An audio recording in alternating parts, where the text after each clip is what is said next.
Welcome everyone to the Happiness Journey with drdan podcast, where every journey is worth living. My name is Dr. Dan, and I'm your host for today's episode. I'm a bilingual cognitive behavior and neurolinguistic programming practitioner specializing in anger management issues, both court-appointed and private, marriage and relationship coaching, dissociative disorders, narcissistic personality disorders, depression, anxiety, dream analysis, and also provide life, business, and retirement coaching support.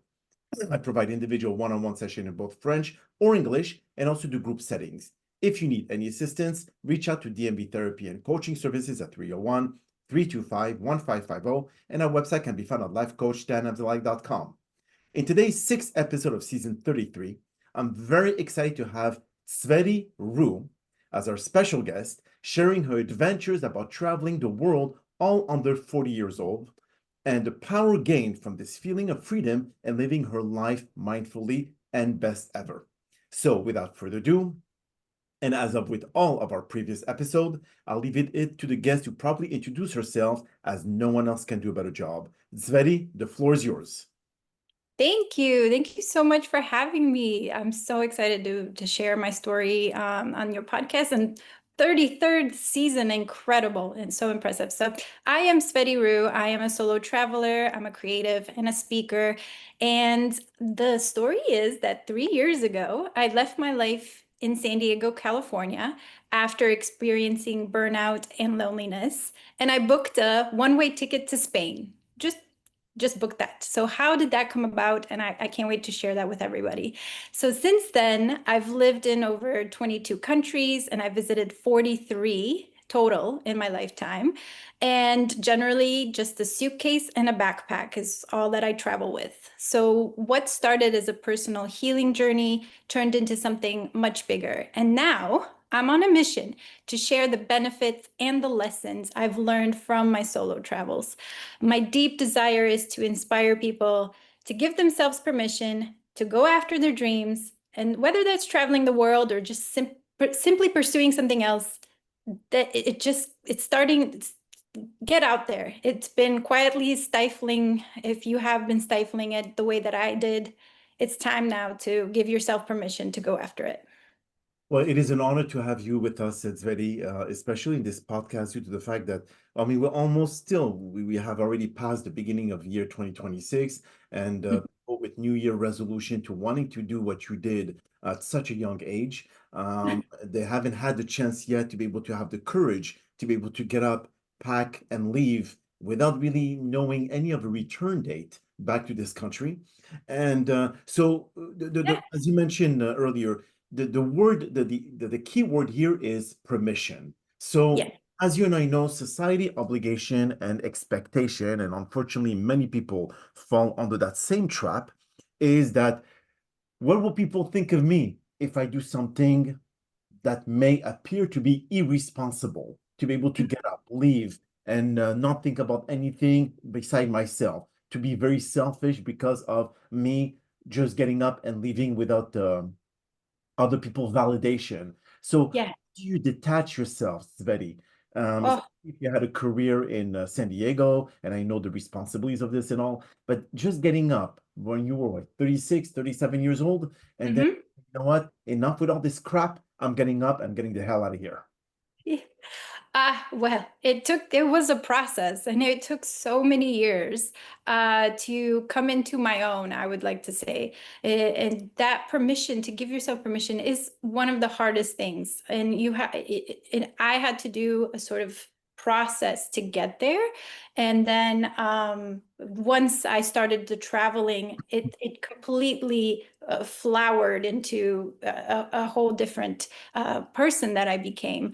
And so what I'd love for people to say is that we have these expectations on us. And then I know I'm also an immigrant child. So I moved to the US when I was 10 years old. And so as an immigrant, you have an additional sort of pressure of having this, oh, your parents sacrificed so much to give you this new opportunity in the States. And then you're throwing it away by traveling the world. And there's a lot of guilt there, and then it's all about, what kind of expectations are you trying to live up to? And I think a lot of those expectations for me were other people's expectations. They weren't really my own. I had dreams that I thought were just too big. They were unachievable, and because you get to this point of, oh, I have to make money, I have to pay for my car, I have to do this, and it's one way to live, and I just didn't allow myself to think that there's a different way. But then again, don't you think that a lot of people, a lot of our listeners, and I thank God, I'm very blessed. We have 1.8 million listeners to this podcast. Wow, So you congratulations. have a lot of people listening to your story right now, Tsvety.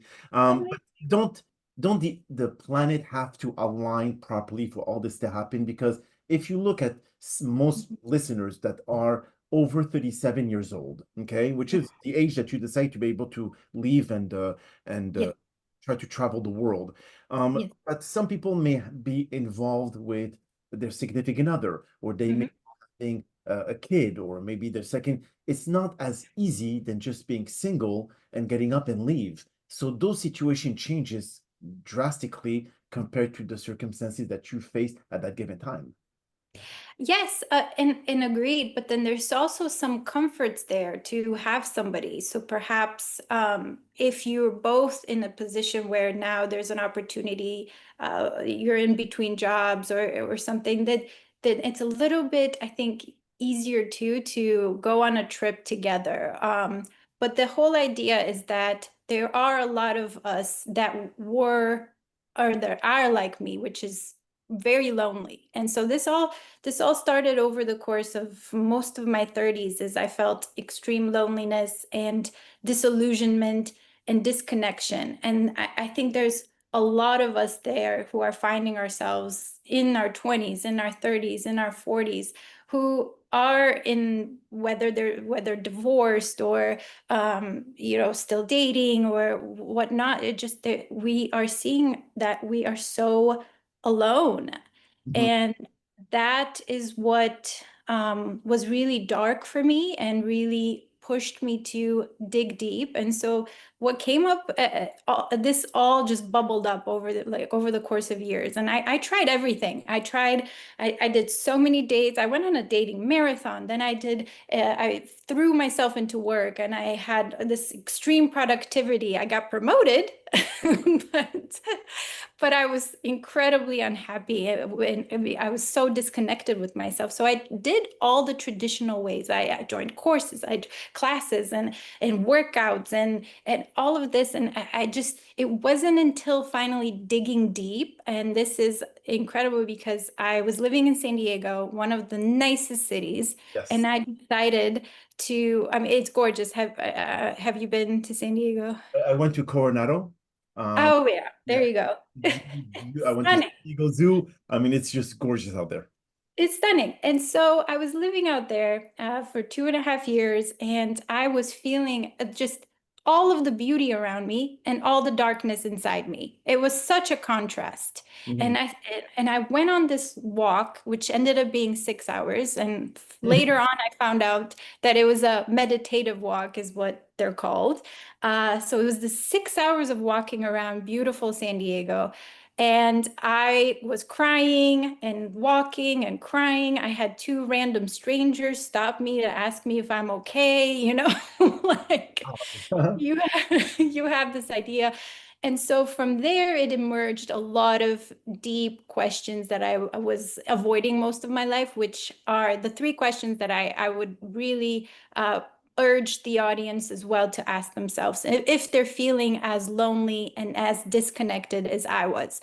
And so the question number one was, what makes me feel alive? Because I was feeling so numb and so I was stuck in routine and stuck in burnout. And I was like, okay, you know what? Like, what does make me feel alive?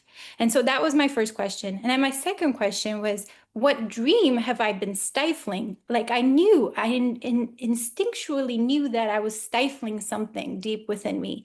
And then the third one is circling back to our beginning of our episode is, what if I gave myself permission to go after that dream that makes me feel alive? So tying it all together. So those three questions, and it was it was kind of like the seas parted, the clouds parted, everything parted. And it was just, I've always wanted to travel. I wanted to see the world.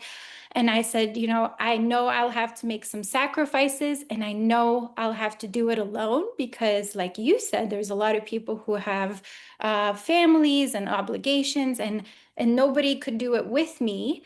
And so I said, I'm gonna like take that fear with me and go on this journey and book that one-way ticket.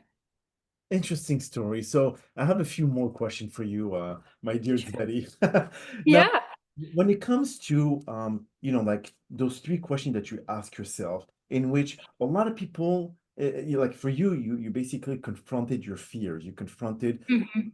those existential questions that many people try to avoid because they don't have answers for. So when you ask those questions, how long did it take you to actually have answers? So it was really digging between that meditative walk and saying, okay, what makes me come alive is learning about new cultures. And so that came to me pretty quickly. But what it solidified about travel is reading my journals.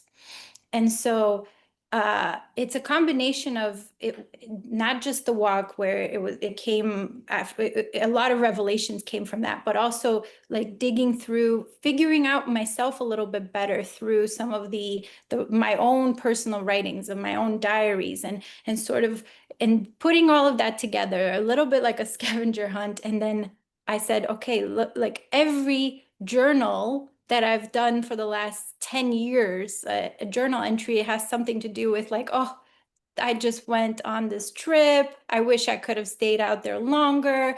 I just met the coolest people. I feel so connected when I travel. So it was already there. It's in front of you. Somehow your body or the universe is giving you those signals, and all you have to do is just kind of be a little bit more open to listening to them. And that's what I started to do. And it's tough. It's work and it's putting aside all of that, what you said earlier, which is what are people going to think? Mhm. They're going to think I'm crazy. And I've had a lot of, I actually have had a lot of people comment about like, aren't you too old to do this? I mean, like that's They're like just projecting their own insecurities there, Tsvety. for sure, for sure. And it took me a little bit like, are they really so concerned about me, or is that the projection that it's coming from them? And yeah, I had people like, how are you surviving? Like, how many pairs of shoes do you have? I said, I have like three or four, and that's really all you need. Yeah. It's like a big, big suitcase, and she's like, I can't do that. I can't be without all of my pairs of shoes. I'm like, really? Are you sure? I mean, I know there are some sacrifices in this, but the gains are so much bigger, so much bigger. But also we have to think about for most of the listeners, think about more practicality behind all this theoretical dream that you want to go into Mhm. because most people will say, well, that's going to cost me a fortune to be able to go visit all those countries. So is Yeah. there any uh, I would say resources, Veri, that you would suggest to our listeners in trying to be able to kind of do this trip in a shoestring budget? Yes, of course. So it's all about what is your comfort level. So I know that there are some people that love their luxury hotels and four-star. And let me tell you guys, that's not how I live. So I'm going to start off right there. We set expectations. So it started off with doing a lot of Airbnbs initially until I built my network of people. So I met solo travelers along the way, and they would tell me, say, you know what, so and so needs a dog sitter, and so I became a dog sitter in Berlin and for free lodging. And then there's a website there about housesitters.com, and you can house sit and join these type of things. So the lodging portion of it, accommodation is the biggest expense, I would say, especially in Southeast Asia. And once you have your lodging down, and then the food is incredibly cheap and affordable Mhm. in most places. So I have done cat sitting, dog sitting, plant sitting, house sitting, and so all types of things. I've done even as I love to tell this story too. So I do hostels, not for a long term, but just, like 3, 4 days. That's what I'm comfortable with. And so I do hostels, and it's usually really funny because I walk in, and this has happened to me twice. There's a woman in my hostel, and she looks up at me. She's like, "Oh, I think I'm the oldest one here." And I said, "How old are you?" And she says, "Oh, I'm 36." And I said, "Listen, I got you beat. I'm 39 or 40 or whatever I am." And so it was, and we immediately become close. And afterwards, this particular person I'm thinking of, I met in Slovenia, and she's Swedish. And so we had this connection. We ended up having dinner together and keeping in contact. And we're going to try to meet up this summer. So it's it's so much that the things that we feel so shameful about, they're actually what connects us to other people. That is so true. And I mean, I guess your experience, even though for many of our listeners, they will kind of like raise their eyebrows to say, I would love to do what she did. I would love to be able to live my life vicariously through her. But the thing Mhm. is that it's all into the action. So ideally is, if let's say you give yourself 60 days or 90 days to be able to. Yes. Now you took 3 years, but Right. most people will say, you know what? I'm gonna take off for 90 days, and they want to be able to explore as many countries as they possibly can. Is there a specific route that you could ask AI that will be ideal to be able to help you find the countries that are the most to visit or the best to visit and not as well as expensive as what you mentioned? Yeah, I mean, AI could the prompt that you could do is just say like, I have 3 months and I want to explore nature, and which in an affordable way. And I'm sure it's going to give so many resources out there for you. So it's what is connecting you the most to back to yourself. And for me, it was learning about different cultures and meeting people and having like being in societies where it's safe for women. That is an important aspect of my travels too. I do a lot of research, and I also help female travelers, especially, kind of do the research before going to a country, because unfortunately, we still live in a world where we have to be really careful, Correct. um, especially for women. And then I would say those type of it's really, what do you want? And I love that you said 60 or 90 days, because that is how long I thought I was going to be doing this when I started. Read your mind. You did. You completely nailed it. I thought I would be gone only because I put my things in storage in Yes. San Diego. And I said, "Oh, I'm just going to be gone for 3 months." That is how much confidence I had in myself of doing this. And now it's been 3 years, and I've been able to make it work. And I've had to scale down in some sense. I'm not doing like expensive penthouse Airbnbs as I was the first year. But, at the same time, I am more exposed to locals when I do, let's say, homestays. I'm not have you heard of homestays before, where, in Bali, for example, it's a family run sort of few like hotel rooms, and they live on the premises. So that way you get to meet the family, they make you breakfast, and you're part of that smaller family setting there. So homestays are also more affordable than hotels. So there's just so many different ways that my life has changed over the years. But yeah, I thought I was only going to do it for 3 months. Wow, wow. But then it ended up to be for 3 years. So is Yeah. that maybe this new way of life, letting go of all the stress that was accumulating throughout your years when you were actually working in San Diego? Mhm. Now I know that people do burn out. I know this is something not to deny or anything of that sort. People go through a lot of issues with mental illnesses and so on and so forth. And do you think this would definitely be a good way to cure mental illness? Oh, well, cure. I'm not a doctor. You're the doctor here between the two of No, but us. for you, I mean, you said that you were going For to me, burn out. yes, And then I'm just like, yes. of course, it pertains to you. Did As you pertains to think me, that yes. 3 years it helped Uh-huh. you deal with this loneliness issue that you felt? Do you feel that it kind of like helped you kind of open up who you never thought you were? Yes. Yes, yes, 1000%. Yes. For me, it was one of those things where it was aligned with what fuels my soul. And what fuels my soul is the traveling aspect and learning about the world and the different cultures. And in the process of discovering the world, I ended up discovering parts of myself that I never knew I could. So, how did this come about? With solo travel, I've built resilience.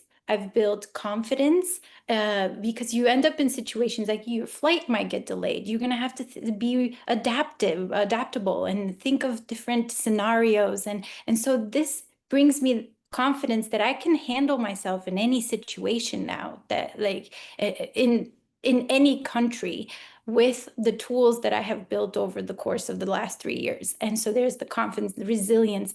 I like physically, I feel super strong as well because I'm lugging around luggage and like running to the gates and walking 15,000 steps around the city to discover the new city that I'm in.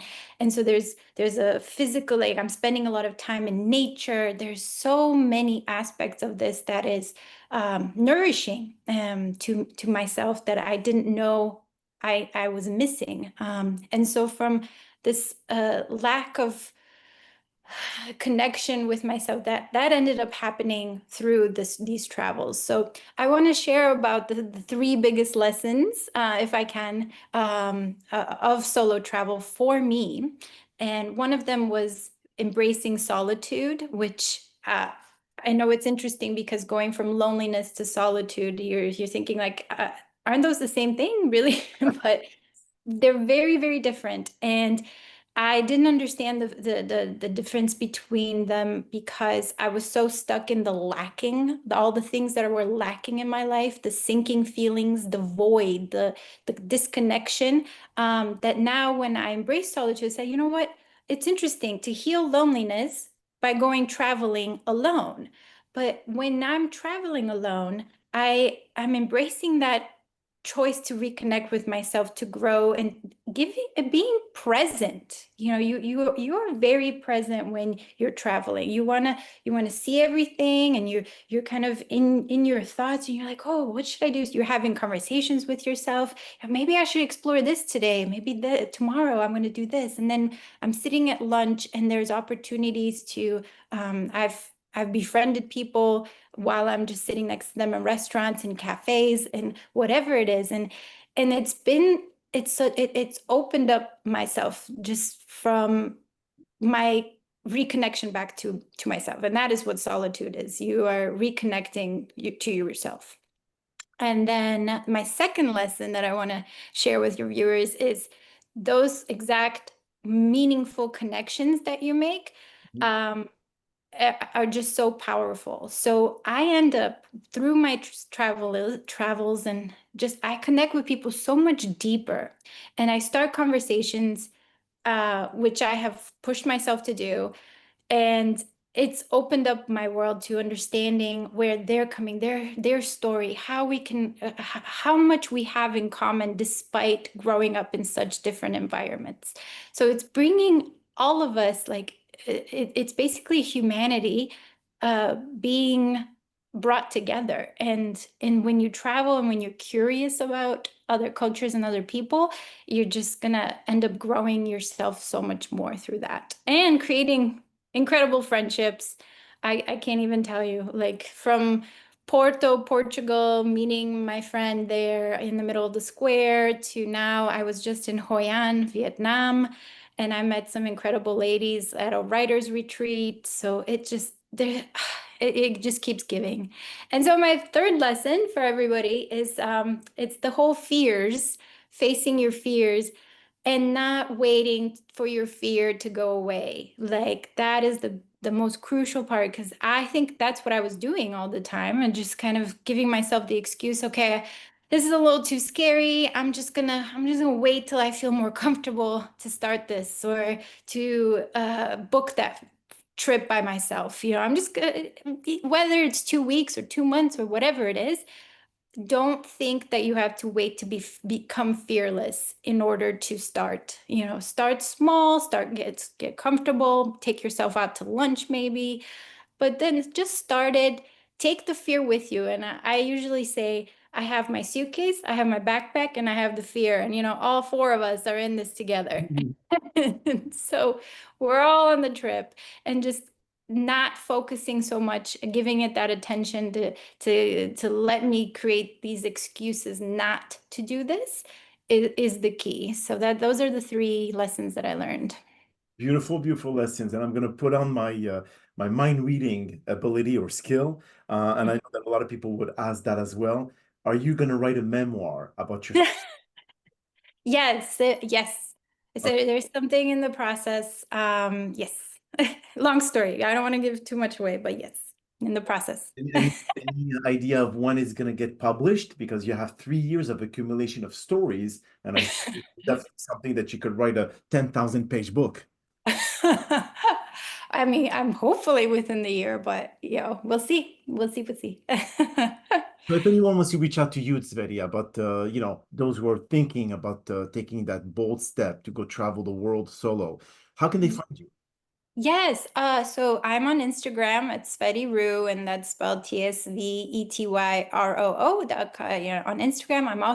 I have a website. Please reach out to me there, tsvetyroo.com. Again, TSVETYROO.com.